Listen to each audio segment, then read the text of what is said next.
বন্দর উপজেলা ও থানা বিএনপির নেতাকর্মী ও সমর্থকদের উদ্যোগে ঈদ পূর্ণমিলনী ও সাবেক প্রধানমন্ত্রী বেগম খালেদা জিয়া ও বিএনপির ভারপ্রাপ্ত চেয়ারম্যান তারেক রহমানের সুস্বাস্থ্য কামনা সহ ফিলিস্তিনের ইসরায়েলের বর্বরোচিত হামলার প্রতিবাদে সভা অনুষ্ঠিত হয়েছে। শুক্রবার 11 এপ্রিল বিকাল 4টায় বন্দর 23 নং ওয়ার্ডের নবীগঞ্জ কবিলের মোড় এলাকায় এই সভা অনুষ্ঠিত হয়। উক্ত অনুষ্ঠানে প্রধান অতিথি হিসেবে উপস্থিত ছিলেন নারায়ণগঞ্জ মহানগর বিএনপির সদস্য ও বন্দর থানা যুবদলের সাবেক সভাপতি হাবিবুর রহমান দুলাল, নারায়ণগঞ্জ মহানগর বিএনপি সদস্য শহীদুল ইসলাম রিপনের সভাপতিত্বে ও বন্দর থানা ছাত্র দলের সাবেক যুগ্ম সম্পাদক মাসুদ রানার সঞ্চালনায় এই সময় বিশেষ অতিথি হিসেবে উপস্থিত ছিলেন মহানগর বিএনপি সদস্য অ্যাডভোকেট বিল্লাল হোসেন, অ্যাডভোকেট আনিসুর রহমান মোল্লা, মহানগর বিএনপি শিশু কিশোর বিষয়ক সম্পাদক মেজবাউদ্দিন স্বপন, কলাগাছিয়া ইউনিয়ন বিএনপির সাবেক সভাপতি আবুল কাশেম, মুসাপুর ইউনিয়ন বিএনপির সাবেক সভাপতি হাসানুজ্জামান খোকন, মুসাপুর ইউনিয়ন যুবদলের সাবেক সভাপতি মিজানুর রহমান, মদনপুর ইউনিয়ন বিএনপির সাবেক সাধারণ সম্পাদক রুহুল আমিন, মদনপুর ইউনিয়ন বিএনপির সাবেক সভাপতি মোহাম্মদ কাবিল হোসেন,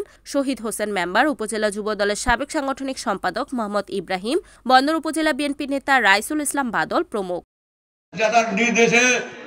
আপনারা জনগণের পাশে থাকবেন, জনগণের সুখ দুঃখের পাশে থাকবেন, আপনারা মানুষের সুখে দুঃখে থাকবেন, যার যার অঞ্চলে গ্রামে মহল্লায় আপনার অসুবিধা হলে আমাকে ডাকবেন, আমার অসুবিধা হলে আপনাদেরকে আমি ডাকবো।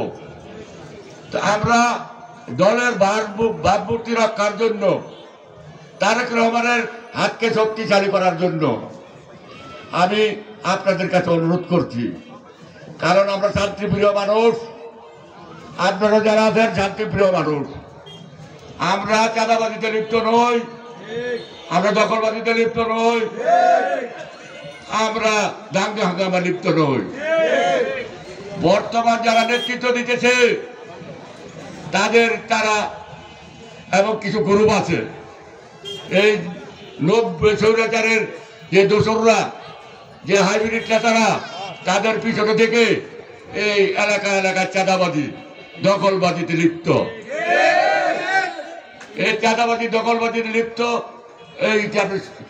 লিপ্ত হয়েছে, তাদেরকে আপনি সংশোধন করেন। রিপোর্ট মেহেদী হাসান প্রান্ত, NEN টিভি, নারায়ণগঞ্জ।